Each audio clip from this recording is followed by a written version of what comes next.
Happy Monday, friends. We are back with another book talk. I am AnnaLee Dragon, the director of the Kinderhook Memorial Library.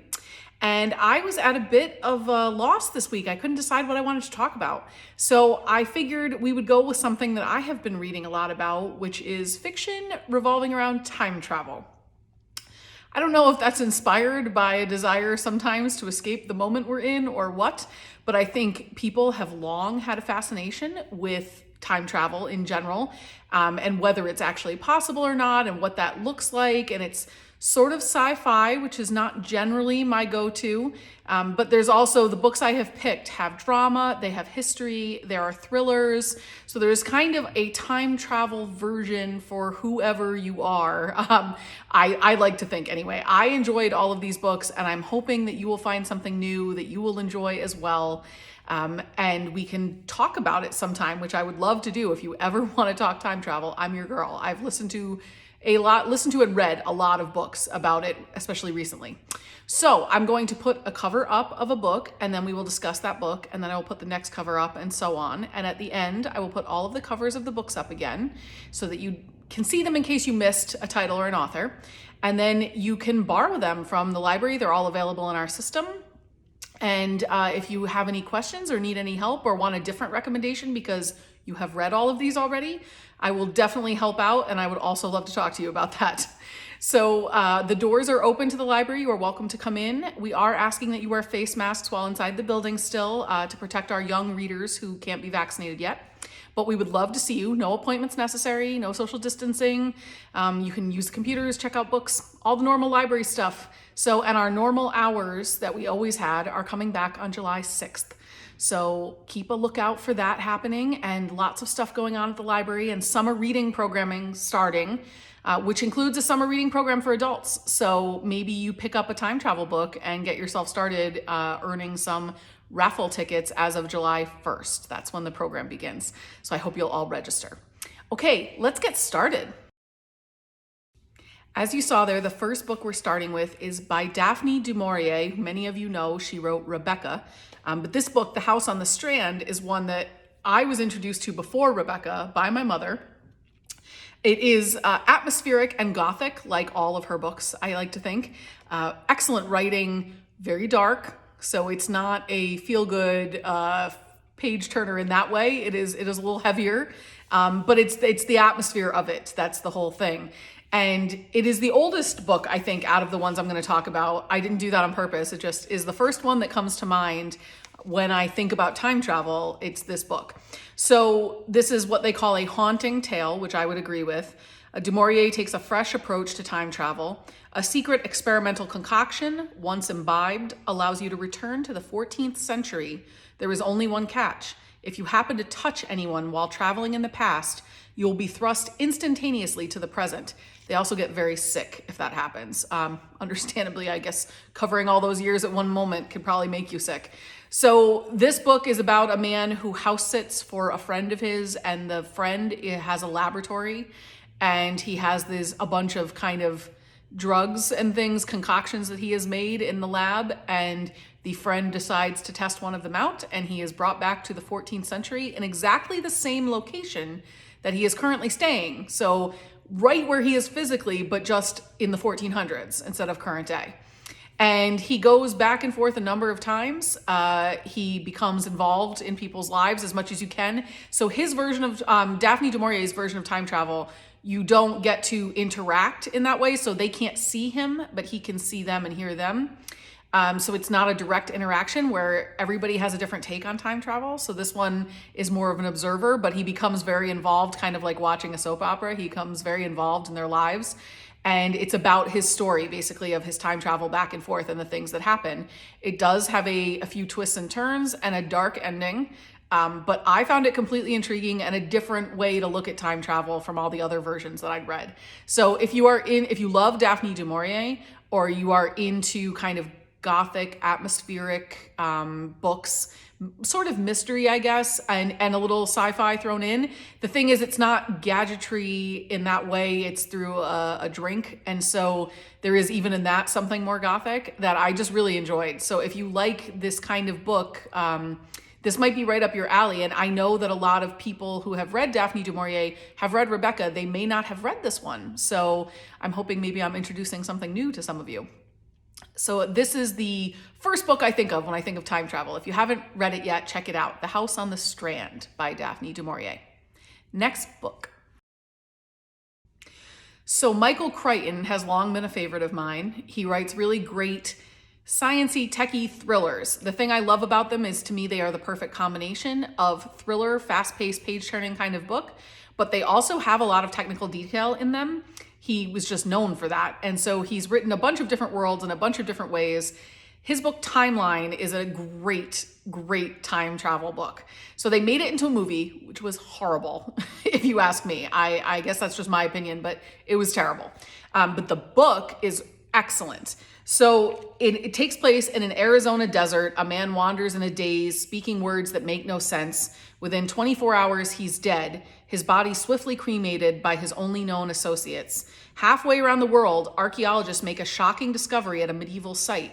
Suddenly, they are swept off to the headquarters of a secretive multinational corporation that has developed an astounding technology. Now this group is about to get a chance not to study the past, but to enter it.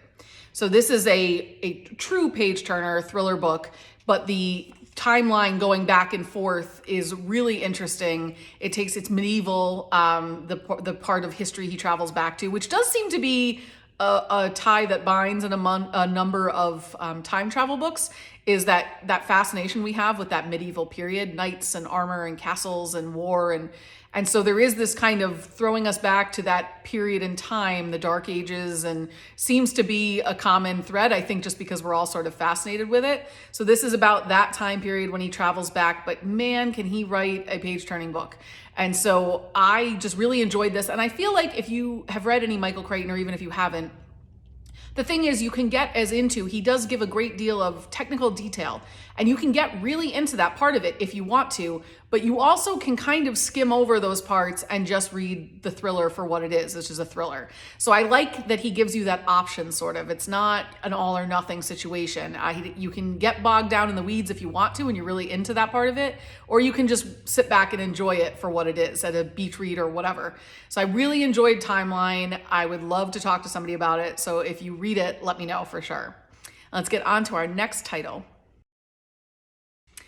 As you saw there, our next title is Dark Matter by Blake Crouch. And I kind of put this one right after Timeline for a reason, because I've read now a few of Blake Crouch's books. This was the first one of his I read, but I've read a few, and I think he is a good read-alike for Michael Crichton. So if you've read all of Michael Crichton's books, I think Blake Crouch, and you like them, I think Blake Crouch is a good read-alike. He writes similarly in that there's a good deal of science and technology involved. They are thrillers, but you also can just read them as page-turners. So I started out with Dark Matter. A friend of mine and I have a book club, and we read it at the same time because we're both interested in time travel, and neither one of us had read this one yet. So this is described as a mind-bending, relentlessly surprising thriller. Are you happy with your life is the last words that Jason Desson hears before the masked abductor knocks him unconscious, before he awakens to find himself strapped to a gurney surrounded by strangers in hazmat suits, before a man Jason's never met smiles down at him and says, "Welcome back, my friend." In a world he's woken up to, Jason's life is not one he knows. And so I feel like I could read more of this, but I feel like the general gist is that he has a life, he's living a life, and you're sort of dropped in situ to that. And then something happens, and he is faced with a very different reality in a number of ways. And so this book focuses on the idea in time travel of a multiverse, which is that time is not linear, which is also something that Michael Crichton talks about. It's happening, everything is happening at the same time, but on different levels. They call it a multiverse. Because it's multiple universes, right? That are all, everything's occurring at once. It's just all in different spheres. And so that's what this book functions like, is it's kind of, if you chose this door instead of that door, what would happen? And that's an alternate reality that's happening at the same time. It's a little complex. It's pretty techy, but I couldn't put it down. I read this book in like a day and a half. It was so good. So it made me think a lot, which is a great thing about a book like this, and something with a new concept like time travel, is that you can really get in your head about what that would be. What would your life be like if something like this were possible or happened? And I just thought it was excellent. And I'm now reading Blake Crouch's other book called Recursion, which is a different take, but also involves time travel and technology. So if this is your arena like me, you should definitely read Recursion also, because it's really, really good. I'm almost done with that one and I'm really enjoying it. They are kind of all dark in tone. I think the idea of time travel is one of those things where there's the butterfly effect. If you change one thing, what else does it affect? And so I think it's good to take it seriously and not seriously. Like, it's a fantasy sci-fi book, but also what would those implications be? And if you could just change things, would you? Or would you not, for fear of messing up a bunch of other things that happened, because it's all connected. So I really enjoyed this book. I think that if you are on a beach somewhere going on vacation, grab this one. You'll read it in like a day and a half. So good. And it might just open your eyes or your mind to some other ideas, and maybe you'll want to check out some more of these books then. Okay, I have one more book on time travel before I am done talking to you about my obsession for this week. So for my last book, I picked one that is probably the most recent of all of these, The Midnight Library by Matt Haig. And so this came out not that long ago, and it got great reviews. It was a worldwide phenomenon. It won the Goodreads Choice Award for Fiction, and it was a Good Morning America book club pick.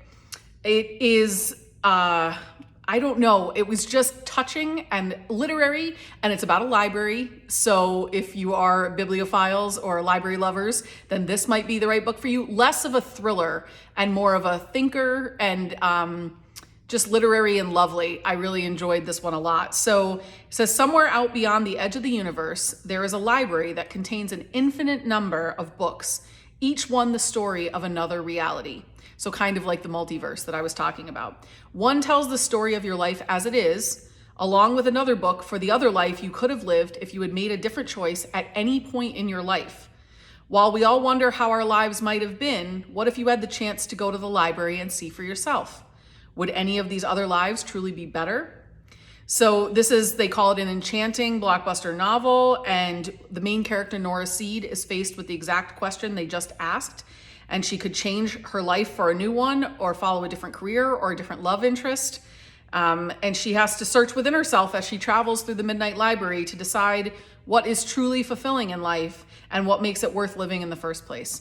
And that's why I ended with it too, because this is the most, I would argue, heartwarming of these. But I think many of them have the same theme, which is that we all want to think the grass is greener on the other side, and frequently the grass is greener where you water it. So where you're putting your effort in, the things that you care about, what you are prioritizing in your life, those are the things that make life wonderful and worth living. And changing your career maybe, or your car that you drive, or, you know, those what ifs that we have in our head frequently as human beings, wouldn't necessarily make anything better, because wherever you go, there you are, right? You're the same you in a lot of ways, fundamental to yourself. So I think that they all make you think, and they make you consider, and they make you take stock of life, but particularly this one, The Midnight Library. So if you're looking for something a little more sentimental, still involving time travel, but the techie aspect of it's not really present in this one. It's much more imagination based. So I would argue for literary fans, or people who are a little fantasy, but it's not crazy. It focused much more on the feelings behind things than the how we got there or what we're doing exactly to time travel. So I hope that I have given you something for everyone on the subject of time travel. And if you have other suggestions, I would love to hear them. And I hope that you borrow some of these books and come talk to me about them. I'm here, and I am always up for a book chat. I will be back next week. I have not decided what our topic will be, but I will come up with something, and I will see you all then. Have a great week. And here are the book covers in case you missed them the first time around. Bye, everyone.